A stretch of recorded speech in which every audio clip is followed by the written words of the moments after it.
All right. Today, I'm joined by Dr. Cindy Trice, who is the founder, CEO, and expert at giving compliments at ReliefRover. She's best known for being social. She's an entrepreneur. She's easygoing, and you'll pick that up as we kind of go through our conversation today as well. And also on the entrepreneurial side, we're going to touch on a little bit later. She also has co-founded a company called KickIt Pajamas. Dr. Trice, thanks for joining me. Thanks for having me. Excited to be here. Yeah, and it was a pleasure because we got to connect at VMX, and I was like, hey, you should come on the podcast. And you're like, hey, that's one of my goals, and I want to make sure we do that. And I was like, perfect. I got a place you can come on and chat a little bit.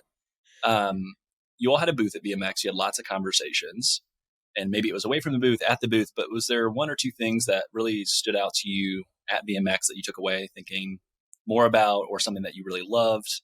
Any good stories for those that maybe weren't at VMX? Yeah, well, one, if you weren't at VMX, you were one of the only people who wasn't at VMX because it was massive. I think they said there were like 28,000 people there, which is the biggest VMX. Actually, I know the biggest VMX they've ever had. But if you weren't there, it was fun. And it was 80s. They had an 80s theme.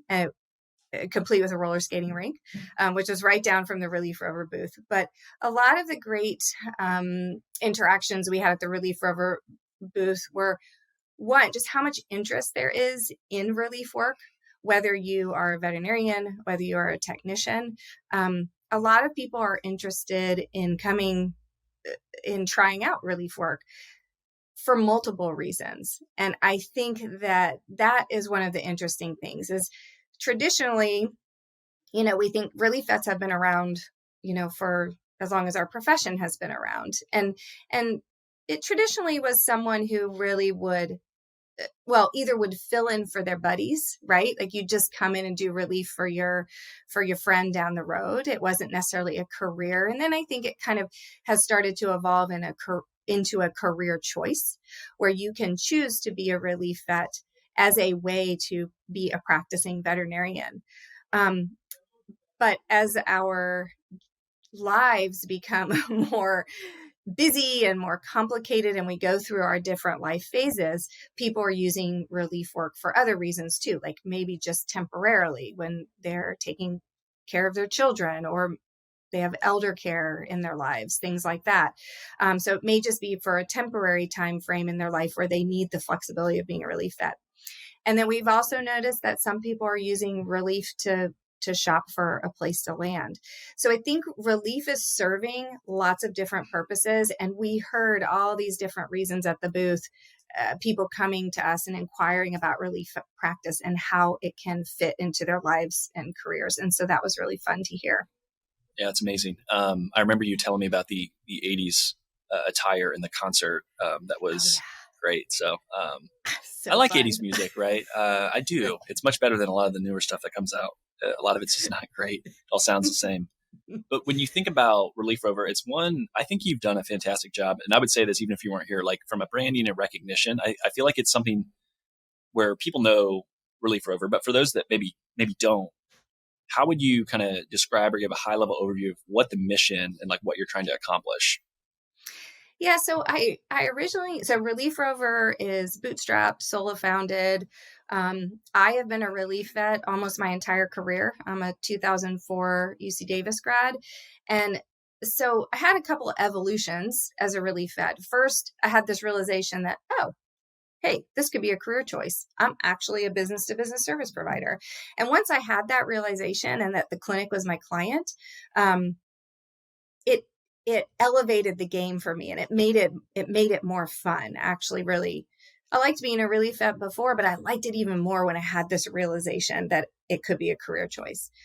And then I had another evolution where I looked around and I saw the landscape for relief vets was pretty desolate. Like nobody was speaking about relief at conferences. Nobody was writing about relief in our veterinary publications and things like that. So there weren't a lot of resources, slim resources for relief vets who wanted to do it as a career. So I started ReliefRover for that purpose. I started ReliefRover with the idea that this population of veterinarians are really important to the health of our profession. we need relief vets. We need associates. We need owners. We need veterinarians who are doing all sorts of things to protect animal health, human health, and environmental health. But relief vets serve an important function in our profession. And I wanted a place where they could learn to basically level up their relief practice. Well, one, learn about what does it mean to be a relief vet? What skill sets do you need to do it well? What personality types might enjoy it more than others? So kind of as a resource.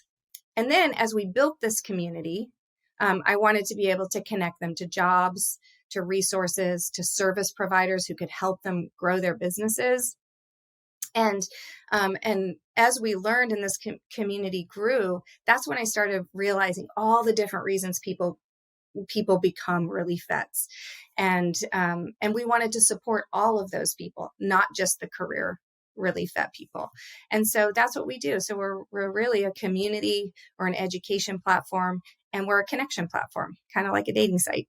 There you go. I love it. What do you think is the biggest misunderstanding of doing relief work in veterinary medicine? Because you talked about leveling up, and maybe it's on the practice owner side, maybe it's on the veterinarian that wants to do relief. Is there a big misunderstanding or something that you feel like still gets missed a lot?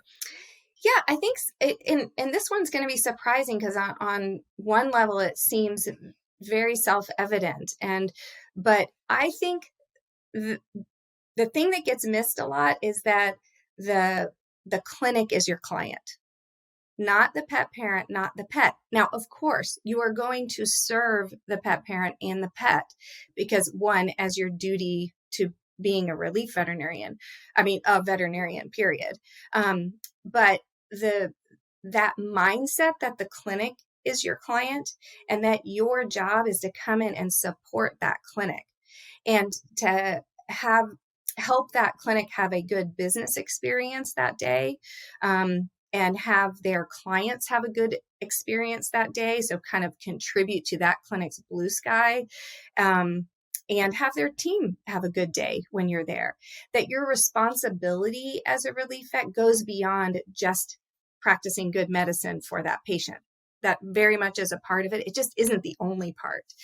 And I think that concept gets missed by both relief practitioners, certainly not all of them, but some of them, and gets missed by even practice managers and practice owners.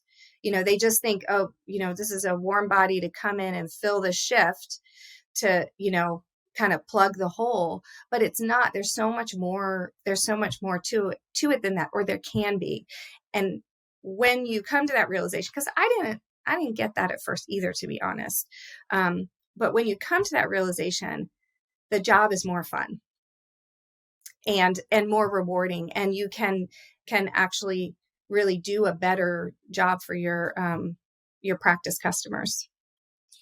And you talked about it being something where you can kind of date before you pick where you want to be longer term. Any stories that you can share or any experiences that someone has shared? Obviously, we're not going to, call out anything, but just examples of how that's worked, where someone maybe has found a long-term home, or they've just learned a lot going through it, where they're like, yeah, maybe this is what I want to do career-wise. So I feel like I did an article for today's veterinary business where I broke down the reasons that people are coming to relief practice. But I'm going to talk about, there's kind of three different versions.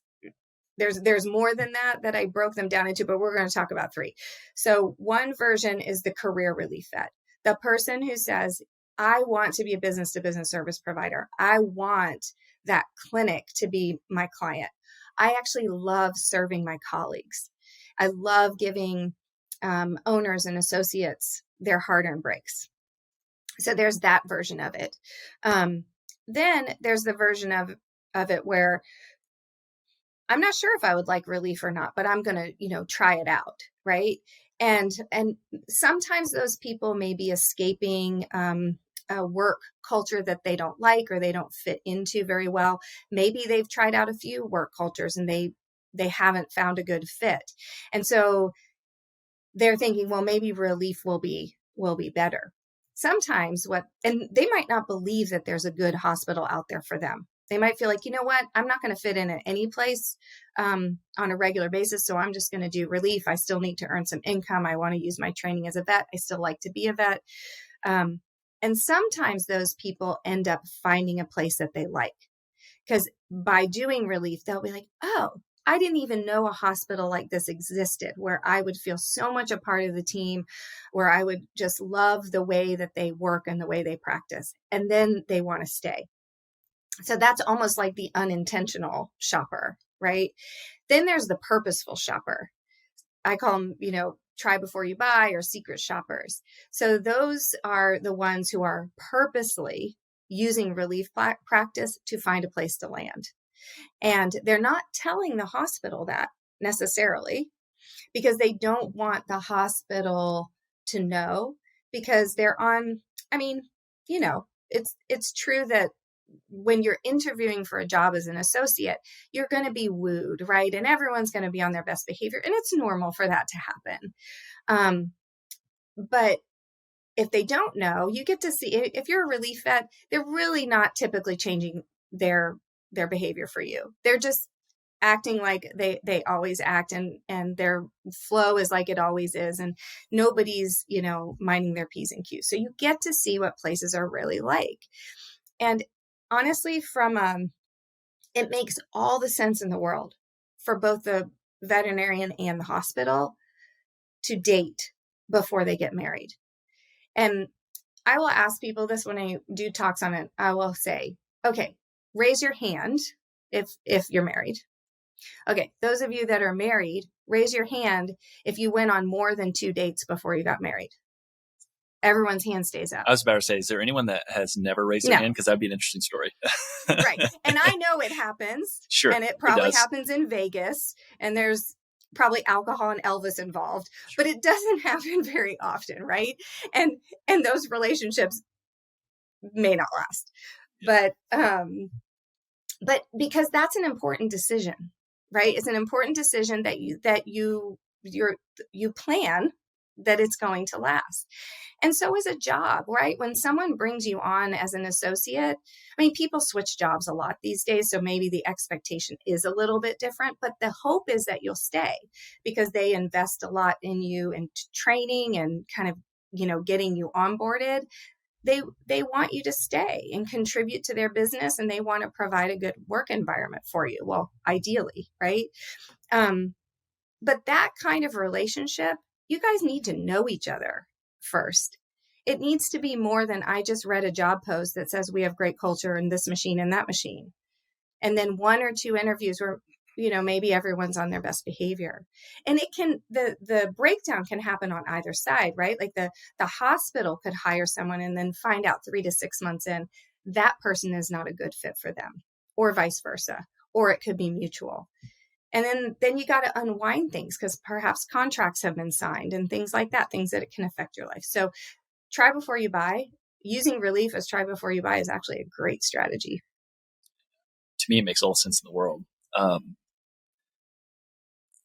If you had to give advice and guidance to those that are considering, is relief right for me? Is there anything where you're like, hey, it's not all rainbows and butterflies and it's perfect and it solves all the world's issues, but these are the things that you need to consider? Because one that I think early on I ask is okay, if the clinic is your client, how are you invoicing them? How are they paying you? You have these other things that you have to handle and do. And what do you charge? How do you charge for your time? And is it different hospitals? How do you, I think that, to me, as the non-DVM, that's what I go to and think about is, how does this relationship work from that standpoint?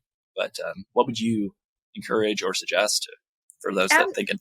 Yeah, absolutely. So there's, for sure, being a relief vet is not all rainbows and butterflies. There's pros and cons, like everything. And I think a few of the things to consider, well, what you're talking about is what are all the business side of things? Because if you're going to be a relief vet, whether you realize it or not, you're a business owner.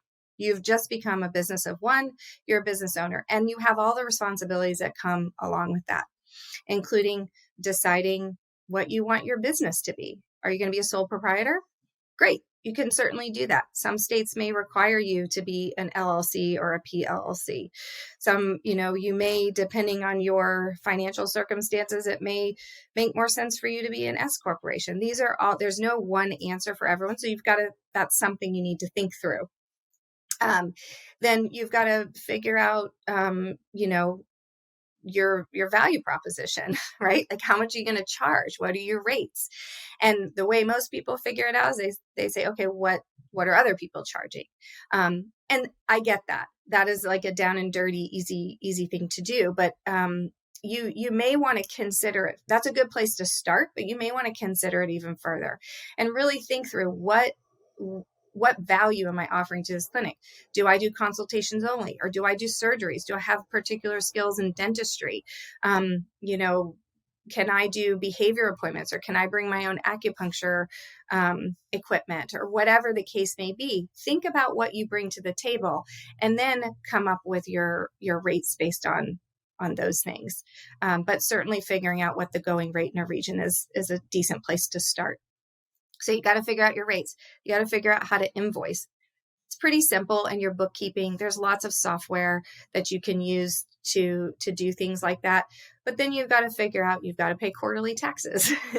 and as a 1099 worker, you no longer have the employer is no longer paying for half of your FICA taxes. So, and you've got a plan for retirement. But even though I'm listing all of these things off, they're not that complicated. And there's resources for you to help you figure that stuff out. And that's one of the things that we do at ReliefRover is we help you work through all of that. And we connect you to the professionals who can help you get that stuff in place, so that you can be your business of one. And then from just a personality type, like who ends up enjoying relief more than others. I think if you have a very specific ways that you like things, very specific ways that you like to practice, and you don't like to veer too much from that, it's not that you can't be a relief vet, you just may not enjoy it as much, because a lot of flexibility is required to go from place to place to place.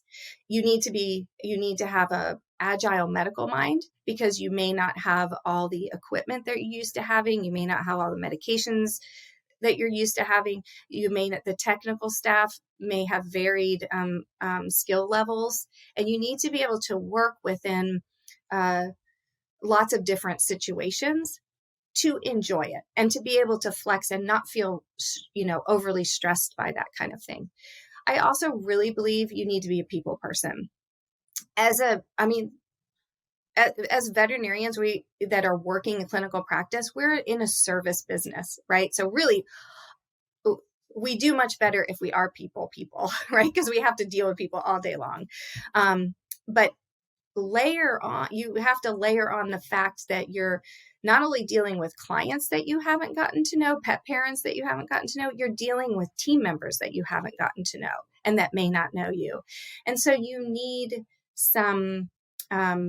I think you need some leadership skills. You need some high levels of emotional intelligence and an easygoing personality with meeting all different kinds of people who may be happy, grumpy, skilled, unskilled, and all the spectrum of people that we have. You've got to be able to sort of flex and bend and deal with those situations and get the work done, right?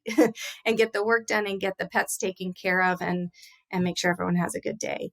So those are just a few things to consider. Yeah, you definitely wouldn't be bored, because it's always going to be evolving and changing, and you're kind of stepping into a little bit of an unknown. So you have to be comfortable with, I would think you'd have to be comfortable with almost like small talk a lot, because you're going to just be doing that all the time, especially if you're rotating multiple places more often.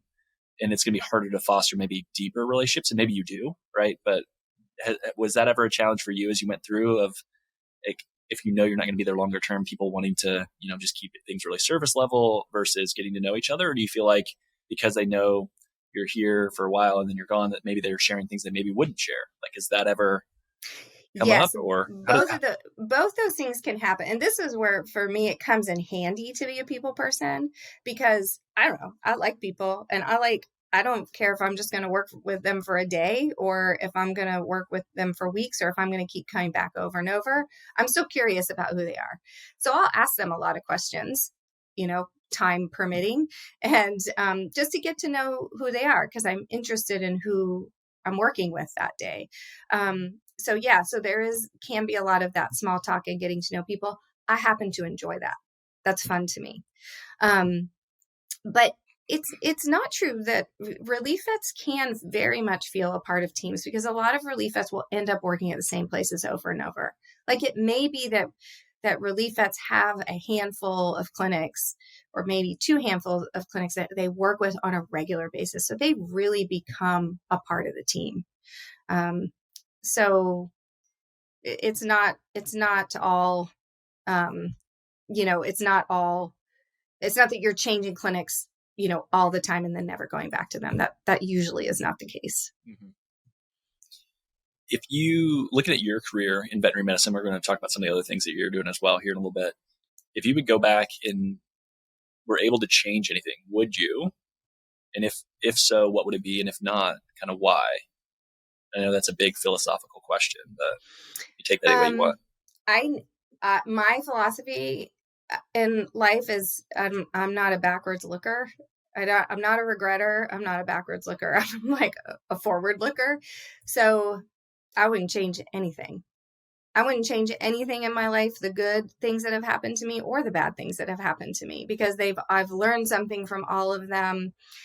Now, if you ask me, am I doing what I thought I would be doing when I first started my career and was, somewhat planning my career. I'm not actually really much of a planner, if I'm perfectly honest, ever. I'm a little fly by the seat of my pants with my life, but I did have different intentions originally. I had intentions of, it was an internship. I had intentions going into specialty medicine.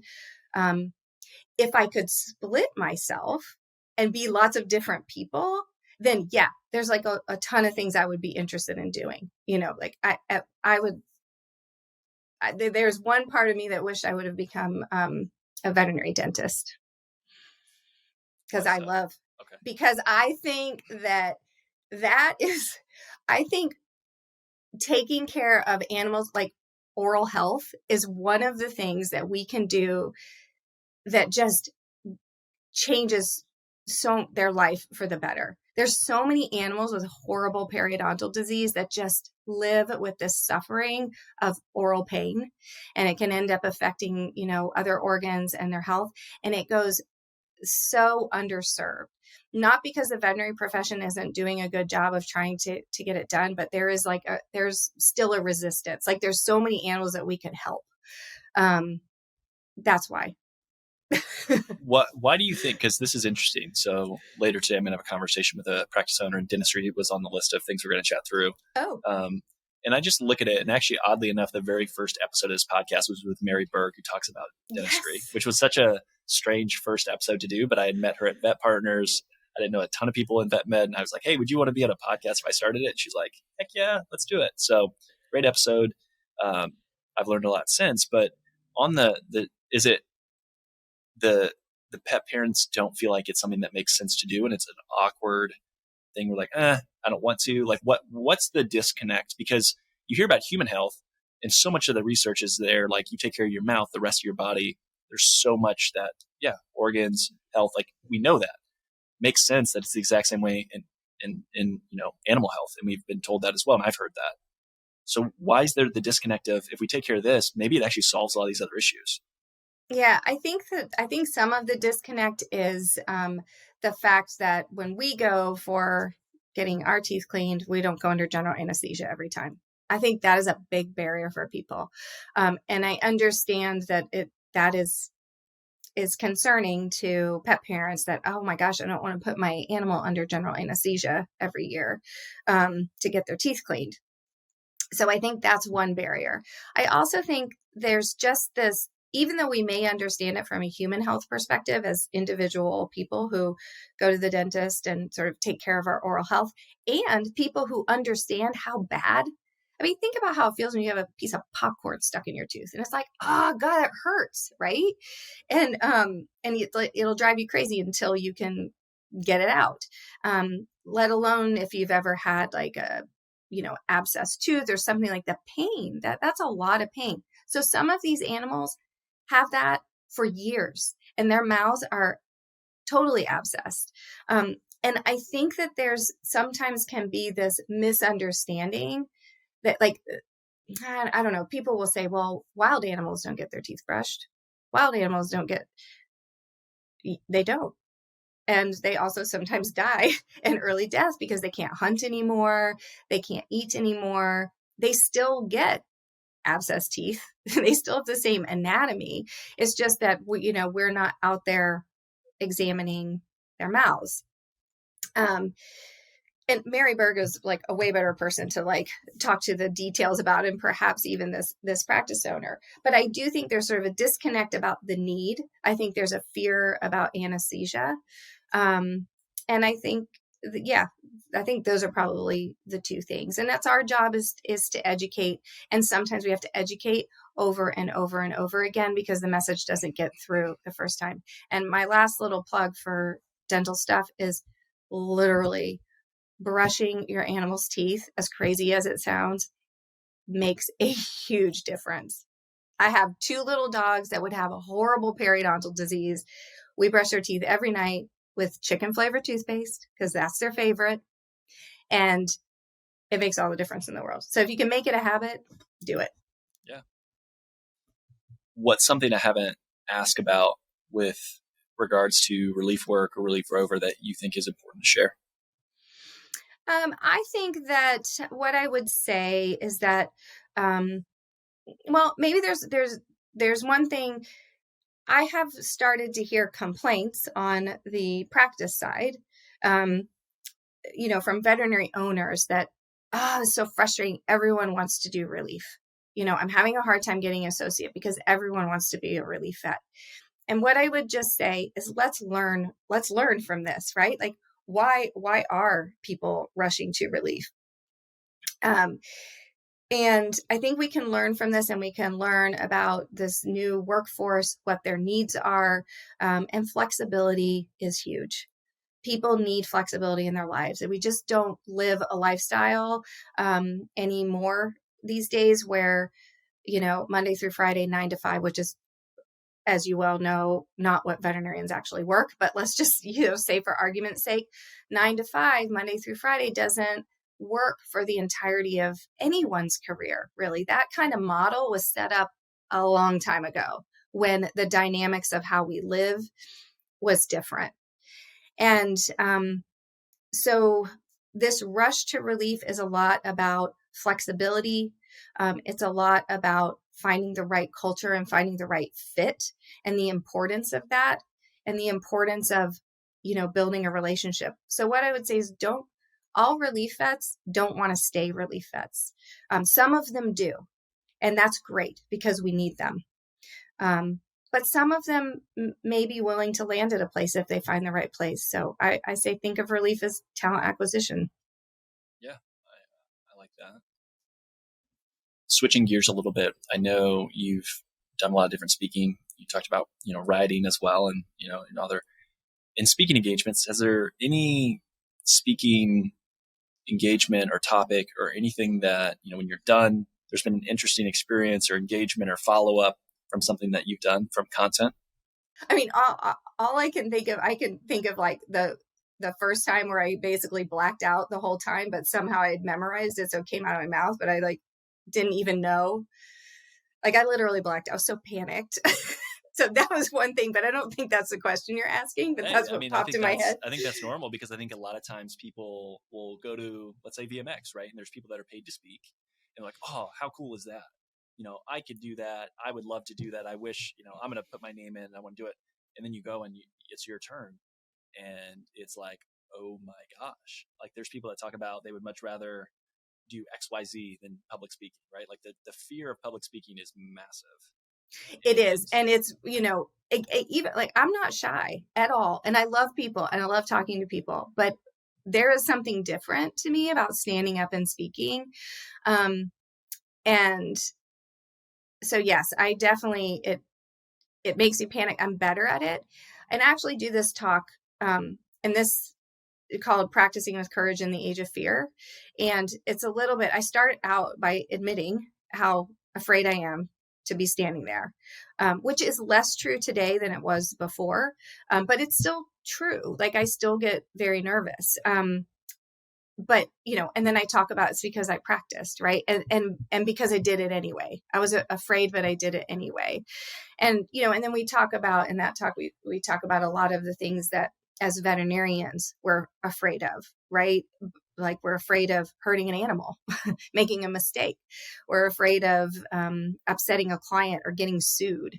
So things like that. So we'll kind of go through the things that veterinarians are afraid of, and like kind of how we can exercise our courage so that when we are faced with things that scare us, we've like built that muscle, we've built that courage muscle so that we're more adept at handling that situation. Because I mean, every day as veterinarians, even experienced veterinarians, we may be faced with something that we're not sure how to do, or we're a little bit nervous about it. And so, we have to be that way. And so that's a talk that I do.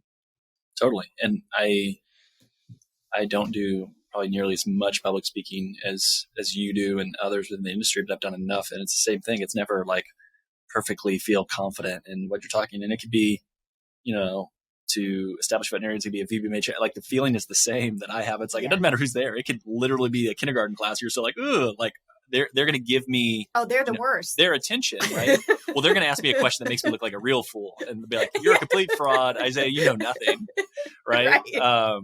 So I've had no kindergartners on the podcast. I know that they're just going to expose me and I am toast, right? Like that can't happen. Funny story. I will never share it, but one of the things I've done is for our 3-year-old, when he turned 3, I did a podcast with him and just asked him questions. It was hilarious. Oh my God, so cute.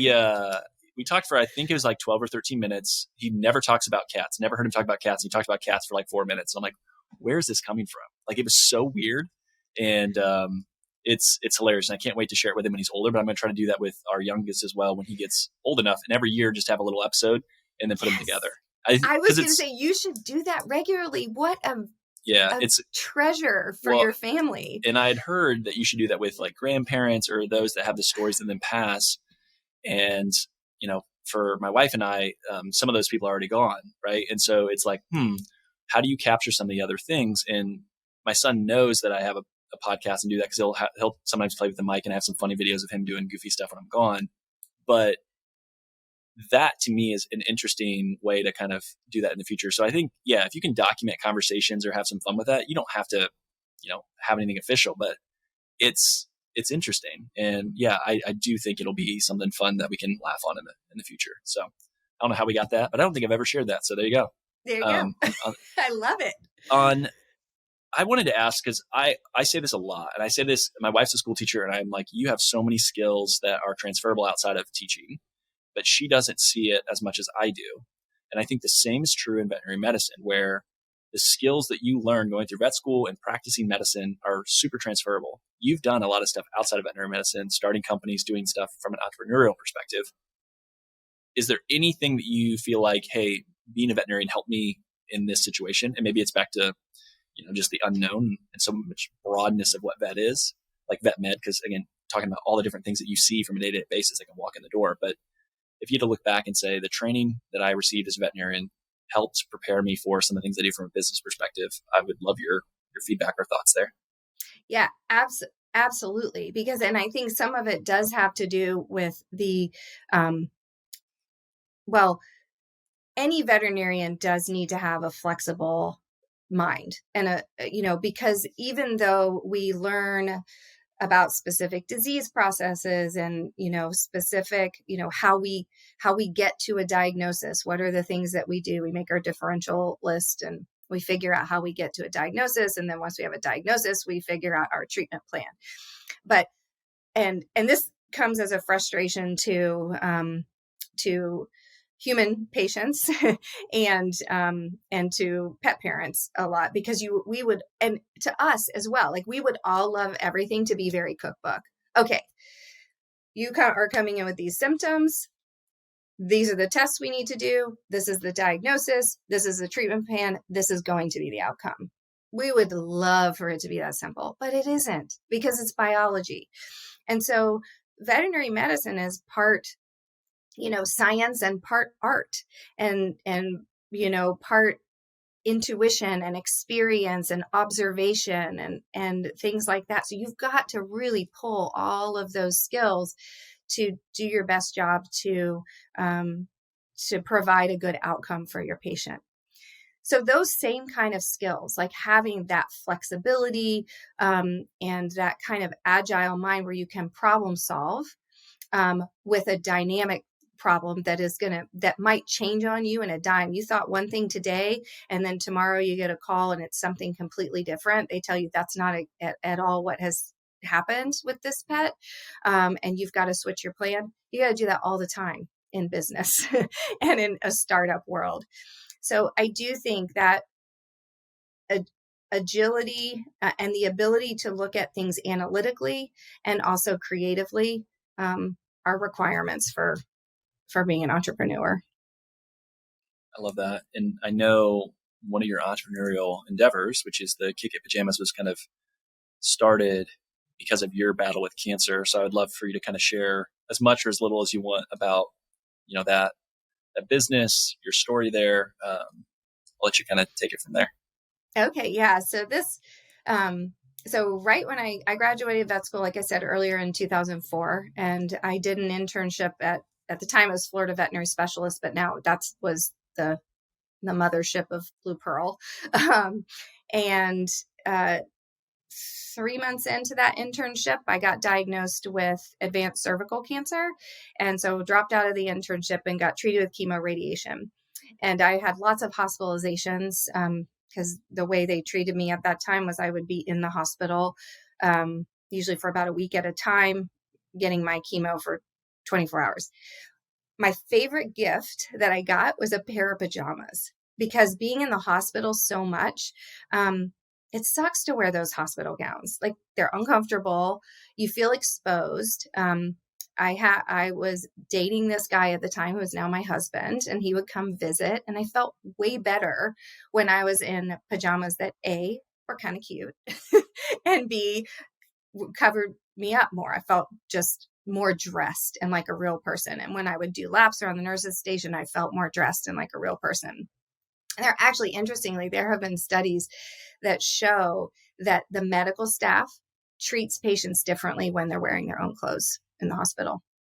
And so there's something very real to that. But the problem is that these pajamas didn't have the right functionality for the medical staff. So it made care for me a little bit harder for the medical staff, and sometimes for me as well. And I was like, well, why don't they just make cute PJs that have snaps on the sleeves, right? Because that's like this, when you have a hospital gown, you have the snaps so you can completely deconstruct the outfit while you're hooked up to an IV line. And then, the other functionality as well. And so I ended up working with a fashion school in Tampa, Florida, to come up with prototypes. I did some branding. And then this is like, I'm shrinking this timeline by a lot, but, this took years, and I'm, recovering from cancer, and now I'm trying to be a vet and doing all these things. Eventually I threw it in the closet. I was like, I don't know what I'm doing. I have no idea how to do this. And if you fast forward over a decade later, a friend of mine who always thought the idea was great said, can we please resurrect this? Because I met these two women who own a clothing company, and they may be able to help us.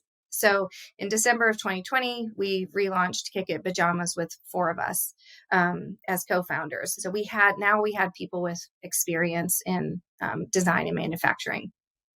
And so here we are. So that's my other baby, my other startup. And I just got back actually from, I got asked to speak at this cervical cancer summit in New York City. They invited me up to speak and basically talk about going from patient to entrepreneur. And I mean, I'm over 18 years out from being declared cancer free. And I was blown away, to be honest, by how impactful and powerful it was for me to be with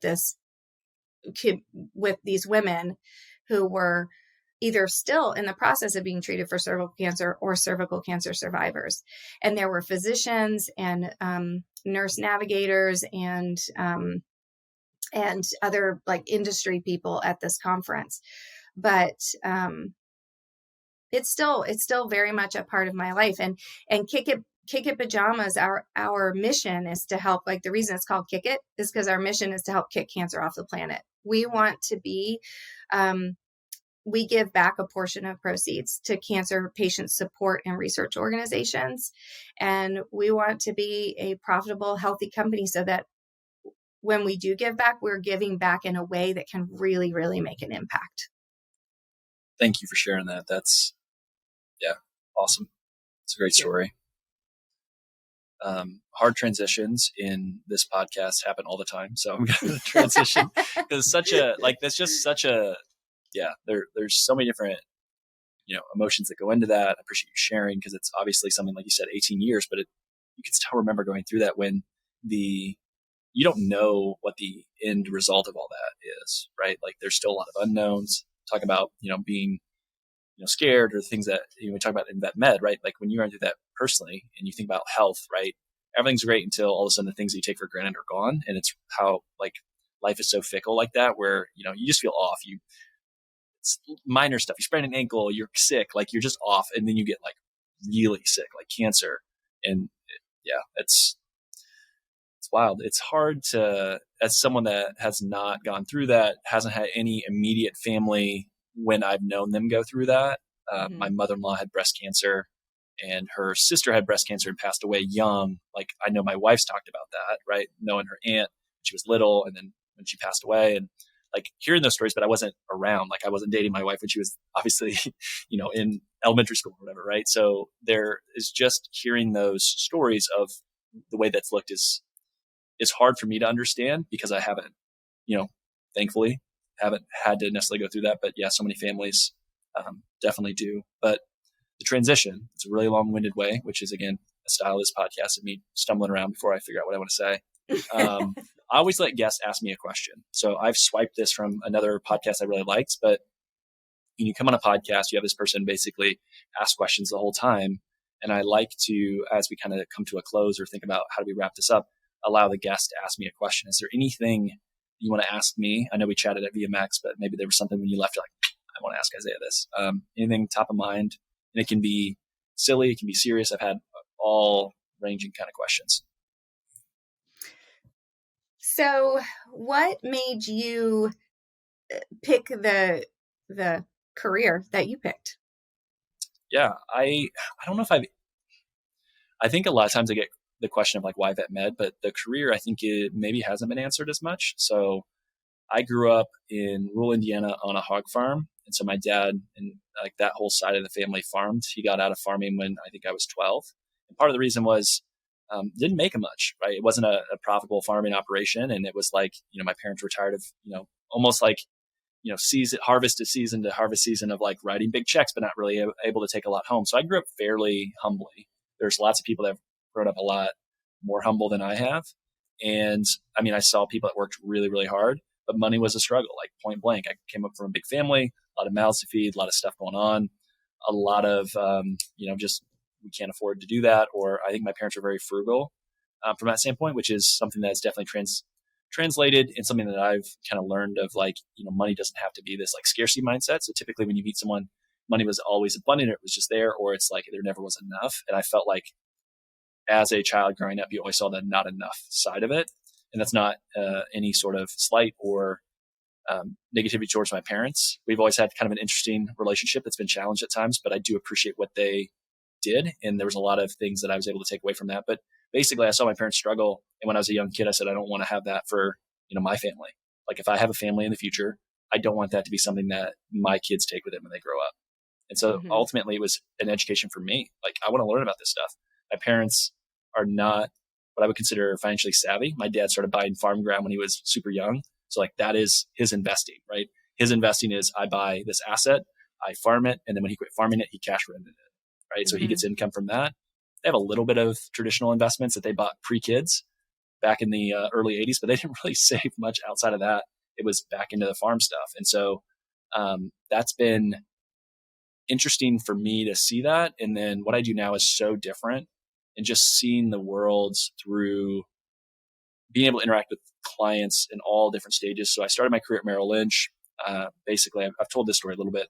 Basically worked with people that were already with gray hair, already super wealthy. So like big time money. And it was interesting. I'm a young kid and I was like, I've never seen, an account statement with $100 million before.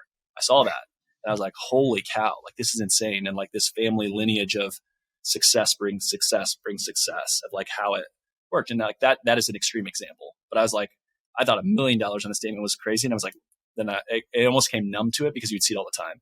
Mm-hmm. And that to me is one of those moments where I look at money way differently now than I used to. And it is something that I feel very blessed and fortunate, because a lot of people, I think, don't get the education because you can argue it, whether it's intentional or it's just a lack of, thought. You grow up and you don't really learn what is money, how do we think about money? And you get people that are wildly successful at something, but then it's like you work so much and you get this money and then they don't have a good framework of how to, equip themselves to make decisions. And I think the financial system in general has gotten so complex, but that is a super long-winded answer to why. It was basically, I saw my parents struggle and I said, as a young kid, I don't want that to be me. And that's kind of why. Yeah.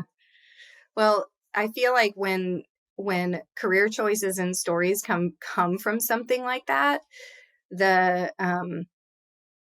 your ability to put people's ability to put their heart into it, it just catapults when it comes from a decision like that, rather than just like, oh, that looks like a career where I can make some money and I'm interested in numbers and spreadsheets. Yeah. And I think it goes back to when, you have conversations with people and they're like, oh, I know I'm not a big client, or I know this isn't a lot of money. It's like, well, if it's a lot of money to you, like I came from a family where that's still a lot of money. So like, don't discredit yourself and don't feel like, you have to be at a certain level or anything like that. I think sometimes people try to like qualify why maybe I made a bad decision and I could have done better. It's like, everyone can do better. Like my wife and I can do better. Like it's not trying to be perfect. It's trying to just be intentional and be better at what you're doing than maybe where you were before and previous. So yeah, that's a great question. Thank you for that. Sure. So as we wrap up, where should people follow or check out the work that you're doing? How do they connect with you? I guess give us a good handoff for, Cindy, ReliefRover, KickIt, all that stuff. And I'll put it in the show notes as well. There's links. Yeah. So if you're interested in learning about ReliefRover, Relief Practice, we welcome, it's free for vets and techs to join. So even if you're just curious, please feel free to join us, ReliefRover.com. If you're a practice looking for relief vets or even, potentially an associate, check us out as well. We have a really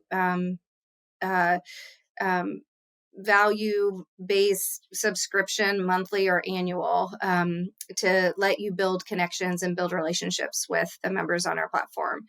I'm a completely open book, so no one, please reach out to me if you have questions. I'm happy to answer them, whether it's about relief or whether it's about entrepreneurship or whether it's about pajamas or cancer or whatever. Cindy Trice, DVM at ReliefRover.com. And then if you want to check out our KickIt Pajamas line, we have way more than hospital pajamas. We've got other gifts and socks, and you can buy them for yourself. We've got cute pajamas that just anyone can wear. We've got socks. We've got scarves. You can buy them as a gift. You can buy them for yourself, and just know that a portion of your proceeds will go to help cancer patients. So kickitpajamas.com, ReliefRover.com, and then you can reach out to me via email. Awesome. Cindy, thank you so much for joining me. This was wonderful. Thank you for having me. Have you ever walked into a space and thought, wow, this place is beautiful? There's a reason for that. Architecture has this innate ability to impact emotions and perceptions. My friends at Apex Design Build bring beautiful and functional spaces for veterinarians nationwide. Apex is a 4th generation family-run company that is fully integrated from the design, architecture, and construction process. They help you mitigate risk, eliminate surprises, save time, save money, and reduce your efforts. Sounds great. Check out their amazing work and have access to their square footage calculator to help you plan out your expansion or new build. Click the link in the show notes for the exclusive offer and learn more about Apex Design Build. Are you tired of waiting for the ownership discussion to happen? Frustrated with broken promises? Enter Innovative Management Veterinary Solutions, or IVMS. IVMS's goal is to grow privately held, profitable, and unique hospitals across Canada, allowing you, the veterinarian, to focus on the medicine and not the practice nuances. They handle accounting, bookkeeping, marketing, advertising, human resources management, and so much more. So the plan is easy as 1, 2, 3. First, you come work jointly with the leadership team for a year, learn the systems and processes. Ensure it's a great fit for everyone involved. Step 2, you're going to enter into a 50-50% partnership to launch your hospital. Again, you help drive where it goes. 3, you work together to launch and scale your hospital. Questions? Head to the link in the show notes for more information and how to connect to see if this is the opportunity you've been waiting for. Find out for yourself why Shepherd Veterinary Software is the nation's fastest growing practice management software. Why, you ask? Isaiah's reason: Shepherd is innovating and will continue to do so into the future. Founded by Dr. Cindy Barnes, Shepherd is intuitive, super easy to learn, and streamlines practice management. Built for vets, by vets. It works for you and your team, so you have more time to spend on what's most important, your patients. Shepherd automatically updates the medical records, adds services to the invoice, generates discard instructions, and so much more. Bring home more stories and less stress. Grow your practice. Check them out at Shepherd Vet. That is www.shepherd.vet. Hate drama? Yes, we do too. That's why it does not exist here. It's the only core value that is non-negotiable. Culture is key at Point Grey Veterinary Hospital in Vancouver, British Columbia, an outdoor person's paradise. Privately owned, fear-free, one of 3 in the Lower Mainland. No catches, no hidden terms, no negative accrual, no non-competes, which our friend Paul Diaz would love, and fully transparent. So what do they expect? Sense of humor? They love to laugh, tell jokes and banter, be adaptable, be a strong, team-oriented personality with drive and willingness to excel. What you should expect. Do you love snacks? Who doesn't? They have a staff room full of snacks and you're covered for your day. Coffee, tea, they have you covered. Enjoy 2-month schedule made in advance so you can actually plan your life. No nights or Sundays guaranteed. Salary up to $170,000, including a 22 to 25% commission. Visa sponsorship considered, as well as opportunities for ownership. So reach out today to Point Grey Veterinary Hospital. Why do banks seem to always be impersonal, slow to answer questions, or give you the runaround when you need money for your dreams? Enter Panacea Financial. Panacea Financial is a nationwide digital bank built for doctors by doctors. Whether you're a veterinarian in training, practice owner, or aspire to be a practice owner someday, Panacea Financial is a bank designed specifically for you. It was started by 2 doctors who were frustrated working with banks and so started their own to serve their community. With common sense lending guidelines and fast decisioning, they've helped doctors all across the country start, grow, or acquire their dream practice. Looking to buy into a practice, Panacea helps doctors with practice buy-in loans, and they are funded in a matter of days. If you're ready to join the thousands of doctors nationwide who have decided to get independence from traditional banks, visit panaceafinancial.com today to see how you can get your dream practice started. Panacea Financial is a division of Primis, member FDIC. Recruiting team members in your veterinary practice has never been this hard. You can either bury your head in the sand and hope it goes away or adapt. Enter Guardian Vets. By leveraging best-in-class technology, you can empower your staff and reduce their workload. Help reduce burnout. You also provide a better experience for your clients and patients, which you want to do as you serve them. The solutions Guardian Vets offers includes after-hours triage, virtual CSRs, that know your team and processes, telemedicine, and so much more. Become the employer of choice in your area by offering the best tools to position your team for success.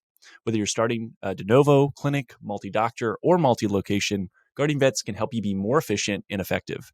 Go to the website, guardianvets.com, click the Get Started button, then let them know that I sent you, right? Let them know the Vet Success Podcast sent you. Get 50% off your first month. Don't let another quarter or year happen before you start making changes because you know you need to. So talk to the Guardian Vets team today and implement. All right, so there are a lot of great job postings that I want to get to. And so we're going to start off with Bayside Hospital for Animals. Great work-life balance in beautiful Fort Walton Beach, Florida. No weekends, Monday to Friday, 8 to 5, no on-call or emergencies. It's an appointment only here. Currently a 2.5 doctor practice, new owner in 2021, bringing some fresh life into the hospital. The new owner had been there for 6 years prior working, so definitely understands the team, the processes, and the community. Lots of investment in people and new equipment. ProSal is the pay structure. Far too many benefits for me to list. Email BaysideVet251 at Yahoo or call 850-864-1857. Join a thriving, growing small animal practice in Vermont on the Quebec border. Full-time ideal, part-time is considered. The idea is to start with yes with the team, patients, and clients in outdoorsman or outdoor woman's paradise while being able to practice high-quality medicine. Compensation is write your own structure within production capabilities. Literally, it is the owner wants to find the right person and is happy to negotiate, chat through, and find the right fit. If you want autonomy and a boss that enjoys teaching, reach out to Newport Veterinary Hospital. You can email newportveterinaryhospital@gmail.com. North Central Indiana, looking for an oasis in the chaos. Who isn't, right? Come join the amazing team at Fulton County Veterinary Clinic. They strive to foster a fun, fast-paced work environment while providing quality patient care. They utilize the support staff efficiently so that the doctor is available to practice medicine and do what you're trained to do in less time and paperwork, which is great. Lots of investment in new equipment and technology to support you, full-time or part-time available. Small animal and exotics are both seen there, so no ER, no on-call, no weekends, competitive salary with sign-on bonus offered, and far too many benefits to list. Go to Fulton County Veterinary Clinic. So type that in and you'll find the job posting there. Last but not least, join Watertown Animal Hospital. Personable small animal veterinarian wanted for well-established current 5-doctor mixed animal practice in northern New York, which is an outdoors person's paradise. Again, 2 of those. So if you like the outdoors, you can look at Vermont or New York. They have plenty of support staff with 6 CSRs, 6 licensed technicians, 4 animal caretakers, 2 technical assistants, a hospital assistant, a practice manager, and a bookkeeper. Focuses on mentorship and investment on the people and the technology. That's been a strategic initiative by the leadership team. No on-call, 24-hour ER less than an hour away. Salary based on experience, but no less than $95,000. Can be straight salary, pro-sal considered. Want to discuss that with the right person. Tons of benefits. Again, too much to list. Please reach out to watertownpetcare.com for that option as well. So again, if you find a role or a job or talk to anyone and it helps you in any way, I would love to hear that feedback. So please reach out. Let me know what you're able to do. And I will continue to post these. So if you are an owner, reach out to me, let me know. And we'll go from there. And until I hit a capacity of I can't keep recording these, I want to let people know who are high quality owners around the country looking for great help. So with that, we'll talk soon.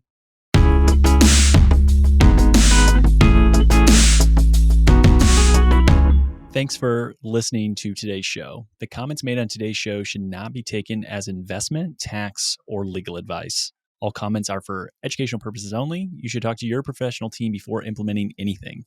If you want or need financial advice, my day job when not podcasting is helping veterinarians grow their net worth. Our team is taking new clients, and we are ready to talk to you at any stage of life. Come as you are. I always say bring the mess, right? Like if things are unorganized, that's okay. There's no prerequisites to become a client.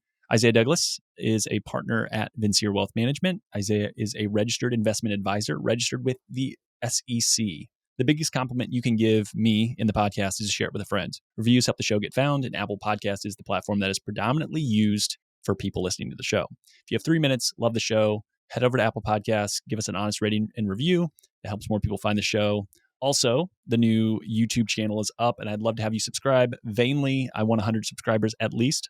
Lots more, obviously, right?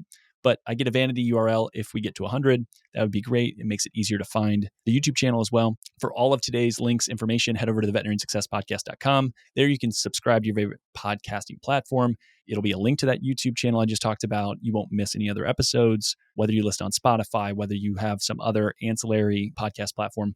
Please like, subscribe, all that stuff. It certainly does help. I appreciate it. Finally, if you want more information, insights, want your voice to be heard, want to share ideas for content, say, hey, Isaiah, I want you to have this guest. I want you to talk about this topic. Go over to the Facebook group. So you can search for the Veterinary Success Podcast on Facebook, or head over to veterinarynsuccesspodcast.com, scroll to the bottom about your host, click on the Facebook icon, and that'll get you in the group. But thank you so much for listening. It means a lot to me to be able to see the podcast grow and continue to impact people. So with that, until next time, we'll chat soon.